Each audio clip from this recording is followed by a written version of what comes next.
Hello dear friends, this is Naveen Jadaun और आप देख रहे हैं अजय अकेडमी यूट्यूब चैनल। और हम बात कर रहे हैं BSc second year organic chemistry में स्पेक्ट्रोस्कोपी, जिसमें हमारे 3 लेक्चर हो गए हैं। पिछले लेक्चर में हमने बात की थी इलेक्ट्रॉनिक ट्रांजिशन की, और आज हमारा लेक्चर नंबर 4 है, जिसमें हमारा एक नया टॉपिक है अवशोषण शीट्स का विस्थापन, डिस्प्लेसमेंट ऑफ एब्जॉर्प्शन पीक। इसका मतलब क्या है कि जो तरंग दैर्ध्य है, जिसको हम क्या कहते हैं, लैम्बडा मैक्स या लैम्बडा मैक्सिमम, और किसके बीच में ग्राफ खींचा गया है, तीव्रता के बीच में, जिसको एप्सिलॉन नॉट कहते हैं। ठीक है, तीव्रता का मतलब इंटेंसिटी, कि अवशोषण की क्या तीव्रता है, तीव्रता किसकी, अवशोषण की।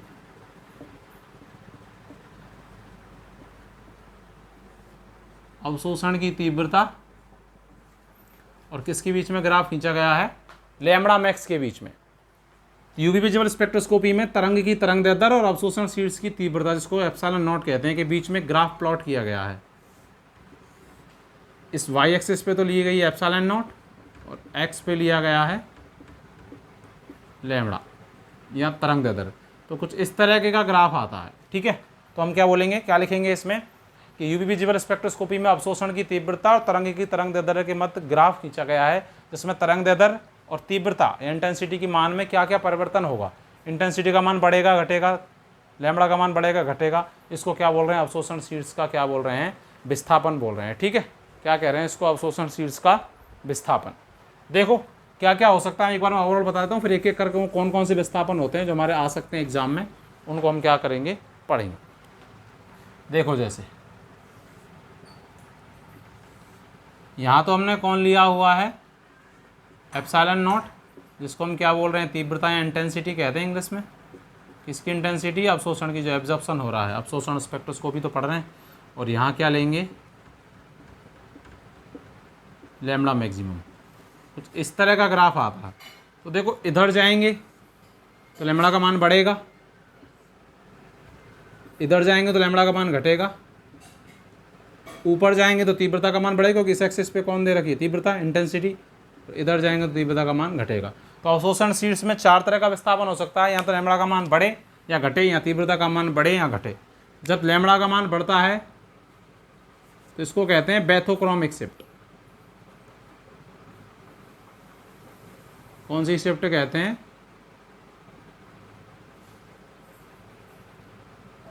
बैथोक्रोमिक शिफ्ट कहते हैं। लैम्बडा का मान घटे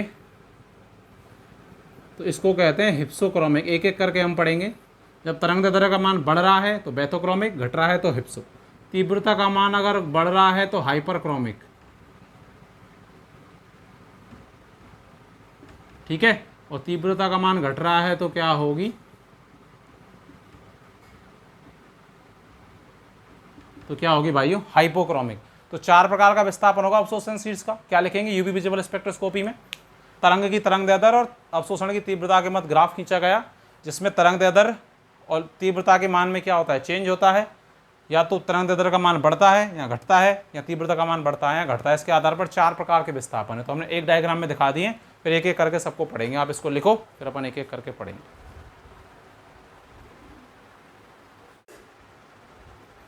लिख लिया आप लोगों ने। देखो अब एक एक करके पढ़ते हैं। पहले लैम्बडा के मान में परिवर्तन हुआ है 2 प्रकार का, बैथोक्रोमिक और हिप्सोक्रोमिक, और ऐसी तीव्रता के मान में। तो चारों को अपन एक एक करके पढ़ते हैं और कैसे इसमें लिखेंगे। ठीक है, आप वीडियो को पॉज करके जो लैंग्वेज में बोलता हूँ आप साथ साथ भी लिख सकते हो, और मैं कोशिश करूँगा कि मैं आपको नोट्स देने का भी प्रयास करूँ। कौन सा था हमारा पहला, बैथोक्रोमिक शिफ्ट।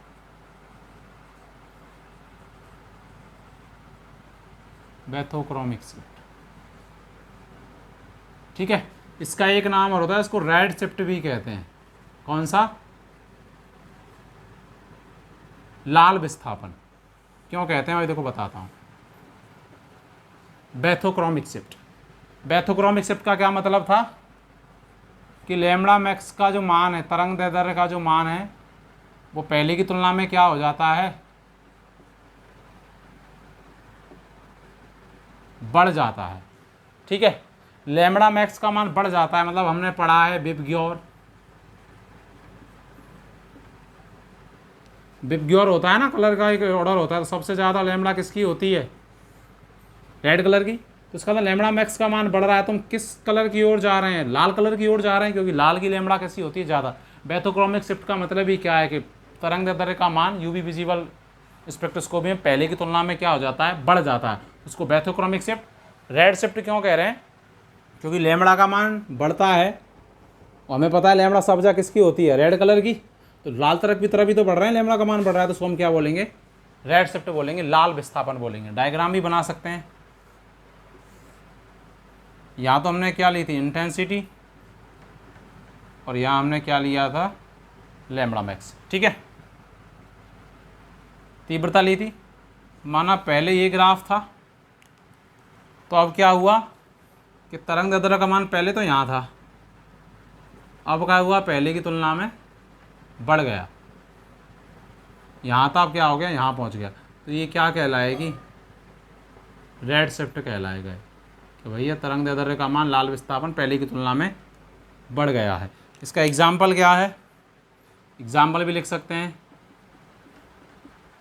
कि जो बेंजीन होती है उसके लिए लैम्बडा मैक्स का मान होता है 250 नैनोमीटर। लेकिन अगर इसमें कौन सा समूह ऐड कर दिया जाए, CH3 समूह, तो बेंजीन में CH3 जुड़ जाता है तो क्या बन जाता है, टोलोइन बन जाती है ना, बेंजीन पर CH3 ग्रुप को टोलोइन कहते हैं। तो लैम्बडा मैक्स के मान में क्या हो जाती है, वृद्धि, और ये लगभग कितना हो जाता है, 261 नैनोमीटर। एग्जैक्ट याद नहीं करना है, रटना ही है बस, लगभग बढ़ जाता है। मतलब कोई भी एल्किल समूह जोड़ दिया जाएगा बेंजीन में तो लैम्बडा मैक्स का मान बढ़ जाएगा। लैम्बडा मैक्स का मान बढ़ जाएगा मतलब कौन सा विस्थापन हो रहा है, बैथोक्रोमिक शिफ्ट हो रही है। रेड शिफ्ट क्यों कह रहे हैं, क्योंकि लैम्बडा मैक्स का मान, तरंग दैर्ध्य का मान बढ़ रहा है, मतलब किस कलर की ओर जा रहे हैं, रेड कलर की ओर, क्योंकि रेड कलर की तरंग दैर्ध्य कैसी होती है, सबसे ज़्यादा होती है। ठीक है, आप इसको बनाओ, फिर अपन अगले विस्थापन की बात करते हैं। लिख लिया आपने, अब देखो अगले की बात करते हैं। बैथोक्रोमिक के बाद लैम्बडा का मान बढ़ गया तो बैथोक्रोमिक, घट गया तो उसको हमने क्या बोला था, हिप्सोक्रोमिक। तो देखो उसको, सेकंड नंबर वाला हमारा क्या था,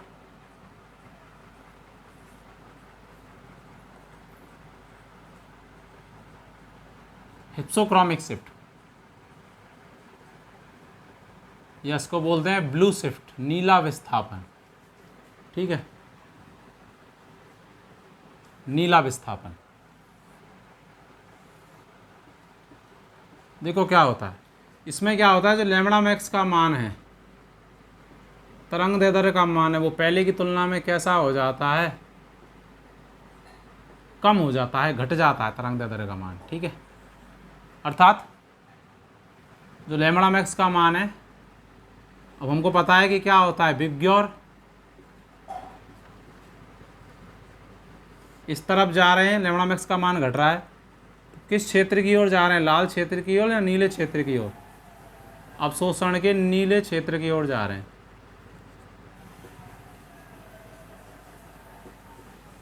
जब लैम्बडा का मान घट रहा है तो, क्योंकि लैम्बडा का मान घटता है इस तरफ और इस तरफ बढ़ता है, तो घट रहा है तो नीले क्षेत्र की ओर जा रहे हैं। तो क्या बोलेंगे कि इस प्रकार के विस्थापन में होता क्या है, एक्चुअल में तरंग दैर्ध्य का मान पहले की तुलना में क्या हो जाता है, कम हो जाता है, अर्थात अवशोषण के नीले क्षेत्र की ओर क्या हो जाता है, विस्थापित हो जाता है।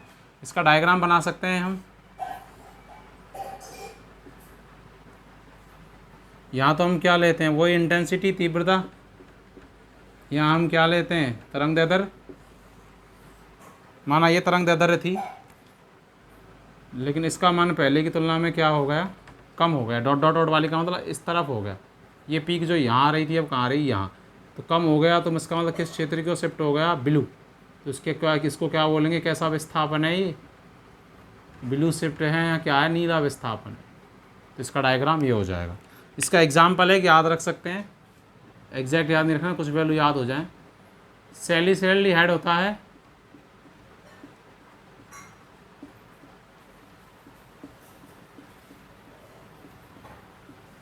ठीक है, तो इसका क्या है, जो हेक्सेन विलायक होता है, हेक्सेन में, हेक्सेन लिक्विड फॉर्म में होता है, इसकी जो तरंग दैर्ध्य है वो 293 नैनोमीटर होती है। लेकिन अगर इसको किस में डाला जाए, आइसो ऑक्टेन विलायक में, तो ये क्या हो जाता है, इसकी तरंग दैर्ध्य का मान घट जाता है लगभग 290 मीटर, एग्जैक्ट नैनोमीटर। तो इसके लिए कैसा विस्थापन हुआ, पहले तो मान ज़्यादा था और फिर आइसोटोन में कैसा हो गया, कम हो गया। तो इसका मतलब तरंग दैर्ध्य का मान पहले की तुलना में क्या हो गया, घट गया। तो इस एग्जाम्पल को हम किस में लिख सकते हैं, हिप्सोक्रोमिक या किस में, ब्लू शिफ्ट में लिख सकते हैं। ठीक है, आप इसको लिखो, फिर हम अगले की बात करते हैं, हाइपर और हाइपो वालों की हम बात करते हैं।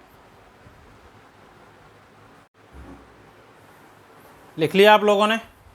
अब देखो तीसरा, देखो ये केवल बीएससी के लिए इंपॉर्टेंट नहीं है, अगर आप इसको ध्यान से पढ़ेंगे तो जब आप कंपटीशन एग्जाम्स के पेपर देखेंगे ना, तो वहाँ पे भी क्वेश्चन मिलता है कि जैसे सैलिसिलैल्डिहाइड है, अब इसका मान पहले 293 था, अब 290 हो गया आइसोऑक्टेन में। तो क्या हुआ है इसमें, 4 ऑप्शन दे देगा, red shift, blue shift, hyperchromic, hypochromic. तो आपको जवाब देना होगा, तो क्या बोलेंगे, हिप्सोक्रोमिक। क्यों हुआ, क्योंकि उसका मान घट गया। इसको ब्लू शिफ्ट क्यों कहा गया, क्योंकि हिप्सोक्रोमिक में क्या होता है, तरंग दैर्ध्य का मान पहले की तुलना में लैम्बडा मैक्स का मान घट जाता है, और घटने का मतलब ब्लू कलर की लैम्बडा सबसे कम होती है, तो उसको ब्लू शिफ्ट इसलिए बोला गया।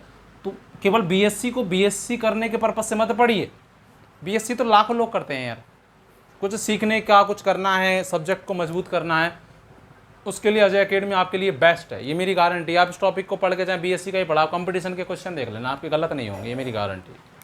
तीसरा क्या था, हाइपरक्रोमिक।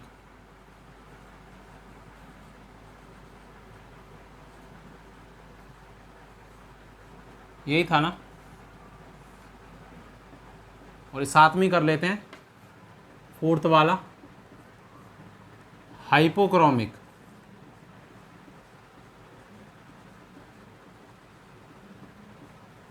ठीक है, हाइपोक्रोमिक शिफ्ट, ये किसके रेस्पेक्ट में थे, तीव्रता के रेस्पेक्ट में। अगर तीव्रता का मान बढ़ रहा है तो हाइपर, और घट रहा है तो हाइपो। तो अगर तीव्रता का मान, किसकी तीव्रता, अवशोषण की तीव्रता, तो आप इसको लैंग्वेज के टर्म में भी लिख सकते हैं, तीव्रता जिसको हम क्या बोले, एप्सिलॉन नॉट का मान पहले की तुलना में क्या हो जाए, इंक्रीज हो जाए, तो उसको हम क्या बोलेंगे, कैसा विस्थापन है, हाइपरक्रोमिक है। और यदि अवशोषण की तीव्रता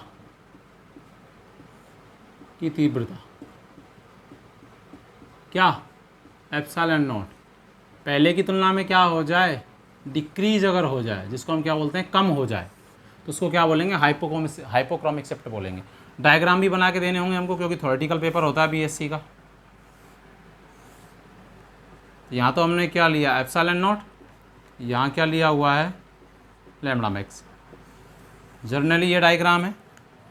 हाइपरक्रोमिक का मतलब तीव्रता का मान पहले की तुलना में बढ़ गया है, तो उसको ऐसे रिप्रेजेंट करेंगे, और ये क्या कहलाएगी, हाइपरक्रोमिक। ठीक है, ऐसे उसमें बना सकते हैं डायग्राम जितना बढ़िया बनाएंगे तो नंबर बढ़िया मिलेंगे। और डायग्रामों से के लैंग्वेज भी लिख सकते हैं। गर्मी खूब है, फिर भी आप लोगों के लिए मेहनत कर रहे हैं, तो आपकी भी ड्यूटी बनती है कि आप अच्छे से देखें।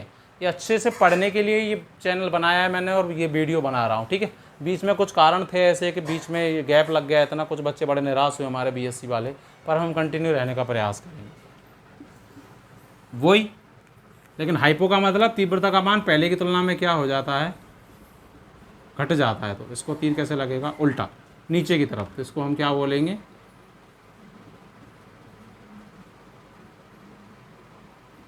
हाइपोक्रोमिक।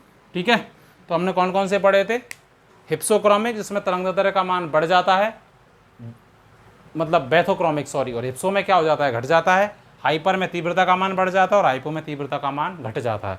पूछ सकता है आपसे क्वेश्चन कैसे आएगा कि अवशोषण शीर्ष के विस्थापन को समझाइए। ठीक है, कितने प्रकार का होता है, यहाँ इंग्लिश में बोल सकता है कि एब्जॉर्प्शन पीक का जो डिस्प्लेसमेंट हो रहा है वो क्या है, और वो कितने प्रकार का होता है, तो उसको क्या करिए, एक्सप्लेन करिए। तो आप इन चारों को एक्सप्लेन कर देंगे तो आपको बटे के बटे नंबर मिल जाएंगे। This is my guarantee. ठीक है, इसको लिखो, फिर अपन अगले टॉपिक की बात करते हैं।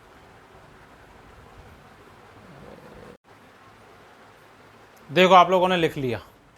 अब देखो 2 टर्म और हैं, वो पूछी जाती हैं कभी कभी, और कभी कभी कंपटीशन एग्जाम में भी पूछी जाती है, और यहाँ भी 2 या 3 नंबर में पूछ लेते हैं। ठीक है, देखो कैसे, यहाँ का मतलब बीएससी में, मेरे घर पे नहीं। आप सोच रहे हो इनके सर के घर पे ही पूछ लेते हैं एग्ज़ाम में, बीएससी सेकेंड ईयर में। देखो कोई कैसे भी बीएससी कर रहा हो, पर आपको बीएससी पढ़ के ही करनी है, तो जो मेहनत करके बीएससी करेगा उसकी बात ही कुछ अलग होगी। देखो 2 टर्म है, क्रोमोफोरिक ग्रुप,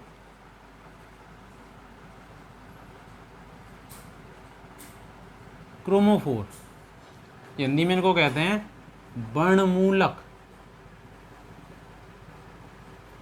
क्या कहते हैं? वर्णमूलक। देखो क्या होते हैं, शॉर्ट में बताता हूं। बे ऑर्गेनिक कंपाउंड, कार्बनिक कंपाउंड जिनमें पाइबंध प्रेजेंट होते हैं। क्या होते हैं? पाई बॉन्ड प्रेजेंट होते हैं। तो पाई बॉन्ड प्रेजेंट होंगे तो कहां से कहां ट्रांजिशन होगा? पाई से पाई स्टार। आपको लिखना है कि भाई जिनमें पाई बंध उपस्थित होते हैं, क्रोमोफोरिक समूह यहाँ पूरा आएगा, जिनमें पाई बॉन्ड प्रेजेंट होते हैं और उनमें पाई से पाई स्टार ट्रांजिशन होता है। और इस ट्रांजिशन के लिए जो एनर्जी है वो या तो कहाँ से आएगी? यूवी क्षेत्र से, क्योंकि यूवी विजिबल स्पेक्ट्रोस्कोपी पढ़ रहे हैं, तो या तो यूवी रीजन से आएगी या कहाँ से आएगी? विजिबल रीजन से आएगी, विजिबल क्षेत्र से आएगी। 2 ही जगह से आएगी, या एक साथ बोल सकते हैं कि यूवी विजिबल क्षेत्र से एनर्जी एब्जॉर्ब करते हैं और कहाँ से कहाँ ट्रांजिशन होता है इलेक्ट्रॉन का? पाई से पाई स्टार। तो जिनमें एक इनमें होगा जिनमें पाई बॉन्ड होंगे, हम इलेक्ट्रॉनिक ट्रांजिशन पहले ही पढ़ चुके हैं। यूवी क्षेत्र कहाँ से कहाँ तक होता है? 200 से 400 नैनोमीटर। और विजिबल कहाँ से कहाँ होता है? 400 से लगभग 800 नैनोमीटर। और सारे कलर होते हैं वो किस क्षेत्र में ही होते हैं? विजिबल रीजन में ही। तो भाई अगर यूवी क्षेत्र से ऊर्जा का अवशोषण करेगा पाई से पाई स्टार ट्रांजिशन के लिए, तो यूवी क्षेत्र में तो कोई कलर होता नहीं है, तो ये जो है ये समूह होगा क्रोमोफोरिक समूह। पहली बात तो क्रोमोफोरिक समूह क्या है? जिनमें पाई बॉन्ड होते हैं और उनमें पाई से पाई स्टार ट्रांजिशन पाया जाता है। उस ट्रांजिशन की एनर्जी यहाँ यूवी क्षेत्र से एब्जॉर्व करेंगे या विजिबल क्षेत्र से, और वो क्या कहलाते हैं? क्रोमोफोरिक समूह कहलाते हैं। किनमें? जिनमें पाई बॉन्ड होता है और पाई से पाई ट्रांजिशन होता है। अगर वो क्रोमोफोरिक समूह यूवी क्षेत्र से, अल्ट्रावायलेट क्षेत्र से या परावैंगनिक क्षेत्र से ऊर्जा का अवशोषण करते हैं 200 से 400 के बीच, तो कोई भी रंग गुण प्रदर्शित नहीं करते, नो कलर, रंग नहीं। ठीक है। और यदि विजिबल क्षेत्र से ऊर्जा का अवशोषण करते हैं तो विजिबल क्षेत्र मतलब 400 से 800। जैसा आप जब कंपटीशन की तैयारी करेंगे तो वहाँ क्वेश्चन आएगा कि कोई इलेक्ट्रॉनिक ट्रांजिशन के लिए यहाँ से ऊर्जा अवशोषित कर रहा है तो कलर दर्शाएगा, यस यहाँ से कर रहा है और 3 ऑप्शन में कलर दे रखा है और 1 में नहीं दे रखा, तो वही आंसर होगा, क्योंकि 200 से 400 के बीच में कोई भी कलर नहीं आता, किसी भी कलर की इंटेंसिटी नहीं आती है नैनोमीटर में। ठीक है। तो यदि विजिबल क्षेत्र से कर रहा है तो वो क्या कहलाएगा? क्रोमोफोरिक समूह। इसका मतलब क्या है कि क्रोमोफोरिक समूह रंग गुण दर्शा भी सकते हैं और नहीं भी दर्शा सकते। जैसे एग्जाम्पल बेंजीन है, बेंजीन कलरलेस होती है, पाई बॉन्ड होगा तो पाई से पाई स्टार ट्रांजिशन, तो जिनमें भी पाई बॉन्ड है वो क्रोमोफोरिक समूह इसमें है, क्योंकि इसमें क्या है 3 पाई बॉन्ड है, लेकिन ये कलरलेस होती है। ठीक है। लेकिन अगर इस बेंजीन पर कौन सा समूह जोड़ दिया जाए? NO2 समूह अगर जोड़ दिया जाए तो ये कैसी होती है? लाइट येलो कलर की, लाइट येलो, हल्के पीले रंग की होती है, लाइट येलो। ठीक है। तो जिनमें क्रोमोफोरिक समूह था, जैसे बेंजीन में तो कलर नहीं दर्शा रहा था, लेकिन NO2 समूह जोड़ दिया तो इनमें भी तो क्रोमोफोरिक समूह था, नाइट्रोबेंजीन में भी बेंजीन तो थी, तो उसने रंग गुण दर्शा दिए। तो हम क्या कह सकते हैं कि जिनमें क्रोमोफोरिक समूह होगा वो रंग गुण दर्शा भी सकते हैं और नहीं भी दर्शा सकते हैं। अर्थात जिनमें क्रोमोफोरिक समूह है वो जरूरी नहीं है कि वो रंग गुण दर्शाएं, लेकिन जिनमें क्रोमोफोरिक समूह होगा वो रंग गुण दर्शा सकते हैं। हम ये लिख सकते हैं। क्यों? क्योंकि यदि इस क्षेत्र से जैसे अभी बेंजीन में कोई कलर नहीं आया तो इसमें जो इलेक्ट्रॉनिक ट्रांजिशन हो रहा होगा उसके लिए एनर्जी कहाँ से ली होगी? इसने यूवी क्षेत्र से, इसीलिए। लेकिन नाइट्रोबेंजीन में क्या होता है? ये लाइट येलो कलर का होता है, तो इसका मतलब ये कलर दर्शा रहा है। तो क्रोमोफोरिक समूह तो इसमें भी था और इसमें भी था, लेकिन ये नहीं दर्शा रहा, और NO2 समूह के आ जाने से क्या कर रहा है? कलर दर्शा रहा है। ठीक है। तो हम क्या बोलेंगे कि जरूरी नहीं है जिनमें क्रोमोफोरिक समूह हो वो कलर दर्शाएं। ये एग्जाम्पल भी हम ऐड करेंगे कि बेंजीन में क्रोमोफोरिक समूह है, कोई कलर नहीं दर्शाता, लेकिन नाइट्रोबेंजीन में भी क्रोमोफोरिक समूह, क्योंकि बेंजीन में डबल बॉन्ड तो इसमें भी है ना, ये कलर दर्शाता है। तो जरूरी नहीं है जिनमें क्रोमोफोरिक समूह वो रंग गुण दर्शाएं ही दर्शाएं, लेकिन जिनमें क्रोमोफोरिक समूह है वो रंग गुण दर्शा सकते हैं। जैसे ये इसमें है लेकिन दर्शा रहा है इसमें, और ये नहीं दर्शा रहा। ठीक है, जिनमें क्रोमोफोरिक समूह है जरूरी नहीं है कि वो रंग गुण दर्शाते ही दर्शाते हैं, लेकिन जिनमें क्रोमोफोरिक समूह होगा वो रंग गुण दर्शा भी सकते हैं, क्योंकि नहीं भी दर्शाते बेंजीन में, लेकिन इसमें दर्शा रहे हैं NO2 समूह के आ जाने से। ठीक है, या डायरेक्ट यहाँ से याद रखेंगे कि यूवी क्षेत्र से अवशोषित कर रहा है तो नहीं दर्शाएगा, विजिबल क्षेत्र या दृश्य क्षेत्र से कर रहा है तो दर्शाएगा। क्रोमोफोरिक समूह किन में होगा? जिनमें पाई बॉन्ड होंगे उनमें ही होगा, जिनमें पाई बॉन्ड नहीं है वो क्रोमोफोरिक समूह नहीं है। कहाँ से कहाँ तक संक्रमण होता है? पाई से पाई स्टार। या वीडियो को धीरा करके पोज करके लिख भी सकते हैं, जरूरत नहीं है आपको नोट्स, या आप खुद ही बना सकते हैं। ठीक है, आप इसको लिखो, फिर एक समूह और होता है उसके बारे में हम लोग बात करते हैं। लिखो इसको, लिख लिया आप लोगों ने। अब देखिए एक और, एक तो क्रोमोफोर हमने बात कर ली, जिनमें पाई बॉन्ड होगा वो क्रोमोफोर है। क्रोमोफोर रंग दर्शा भी सकते हैं, नहीं भी दर्शाते हैं। क्यों? क्योंकि अगर यूवी क्षेत्र से ऊर्जा का अवशोषण करेंगे तो नहीं दर्शाएंगे, और यदि 400 से 800 दृश्य क्षेत्र से, जिसको विजिबल रीजन कहते हैं, क्षेत्र कहते हैं, वहाँ से करेंगे तो दर्शाएंगे। ठीक है, बेंजीन नहीं दर्शाता, लेकिन नाइट्रोबेंजीन हल्के पीले कलर का होता है। इसी के साथ एक और होता है सेकंड, ऑक्सोक्रोम। इसकी हिंदी से पता लग जाएगा, वर्णवर्धक। ऑक्सोक्रोम क्या होते हैं? वर्णवर्धक। वर्णवर्धक का मतलब क्या? वर्ण मीन्स कलर, वर्धक मीन्स बढ़ाने वाला। तो जो कलर की इंटेंसिटी को बढ़ा देते हैं वो क्या कहलाते हैं? ऑक्सोक्रोम, या क्या कहलाते हैं? वर्णवर्धक। जो रंग की डार्कनेस को बढ़ा देते हैं, ठीक है, गहराई को बढ़ा देते हैं। कौन से समूह होते हैं जो ऑक्सोक्रोम होते हैं? जिनमें क्या होते हैं? जिनमें लोन पेयर प्रेजेंट होते हैं। लोन पेयर का मतलब एकाकी इलेक्ट्रॉन युक्त। लोन पेयर नहीं होते क्या जो इलेक्ट्रॉन बंध में भाग नहीं लेते, ऐसे लोन पेयर प्रेजेंट होते हैं। ठीक है, इनका क्या है? खुद का तो कोई कलर नहीं होता, लेकिन खुद का रंग तो नहीं होता इनका, लेकिन जो क्रोमोफोरिक समूह होते हैं उनके कलर की इंटेंसिटी को क्या कर देते हैं? बढ़ा देते हैं। ठीक है, नहीं होता, लेकिन रंग की तीव्रता को क्या कर देते हैं? क्या कर देते हैं?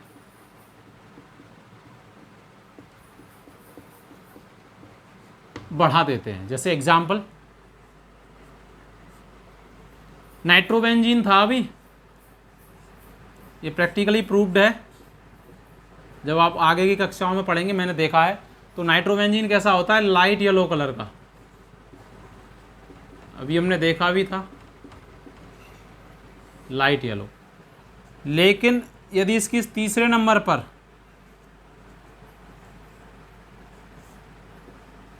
इस तीसरे नंबर पर एक और NO2 समूह जोड़ दिया जाए तो ये डार्क येलो हो जाता है। कैसा हो जाता है? गहरा पीला। तो ये वाला जो NO2 समूह है ये तो पहले से ही था नाइट्रोबेंजीन, तो ये वाला तो, लेकिन NO2 समूह ने इसके कलर की इंटेंसिटी को या गहराई को क्या कर दिया? बढ़ा दिया। तो ये क्या कहलाएगा यहां पर? NO2 समूह क्या कहलाएगा? ऑक्सोक्रोम कहलाएगा। ठीक है, जैसे NO2, ये सारे ऑक्सोक्रोम के एग्जाम्पल हैं। जैसे OH, जैसे SH। तो जिन पे भी लॉन पेयर है, जिन पे भी लॉन पेयर होगा वो किस में आएंगे?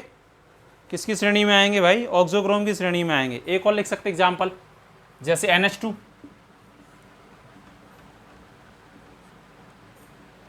तो ये सारे कौन होंगे? ऑक्सोक्रोम होंगे, जिन पर लॉन पेयर होगा उनका खुद का तो कोई कलर नहीं होता, लेकिन दूसरे की कलर की इंटेंसिटी को या गहराई को क्या कर देते हैं? बढ़ा देते हैं, इसलिए इनको क्या कहते हैं? वर्णवर्धक। तो पूछा जा सकता है आपसे कि ऑक्सोक्रोम क्या होते हैं, क्रोमोफोर क्या होते हैं, उदाहरण की सहायता से समझाइए। ठीक है, तो इस लेक्चर को हम यहाँ पे खत्म करते हैं। अच्छे से लेक्चर को देखिए, हमने अवशोषण शीर्ष का विस्थापन और क्रोमोफोर ऑक्सोक्रोम की बात करी। आप लोगों की वजह से मैं लेक्चर छोटे रिकॉर्ड कर रहा हूँ, जिससे कि आप पूरा लेक्चर देख सकें। ज़्यादा लंबा देखते हैं तो बोर हो जाते हैं, क्योंकि जो पढ़ाई का काम है वो बहुत ही दृढ़ता का काम है। जो चीज़ फ़ायदे की होती है वो कैसी होती है? बेकार लगती है। और जो बिना फ़ायदे की होती है वो अच्छी लगती है। दवाई अच्छी होती है लेकिन कड़वी लगती है क्योंकि वो फ़ायदेमंद है। और टिकटॉक पे रील देख रहे हैं, रील वीडियो देख रहे हैं, टिकटॉक तो बंद ही कर दिया सरकार ने, मैं सोच रहा हूँ फेसबुक को भी बंद कर दे तो सही रहेगा, ठीक है। उनको हम देखते हैं क्योंकि उसमें मज़ा आता है, इसीलिए कोटेशन है इंग्लिश में, नो पेन नो गेन, बिना दर्द के कुछ भी प्राप्त नहीं हो सकता। इसीलिए पढ़िए, और पढ़ने वाले बहुत कम लोग हैं इस दुनिया में अच्छी तरीके से, इसलिए पढ़िए, खुश रहिए। वीडियो अच्छा लगा हो तो लाइक करो, सब्सक्राइब करो, शेयर करो, कमेंट करना ना भूलें, ठीक है। धन्यवाद, जय हिंद।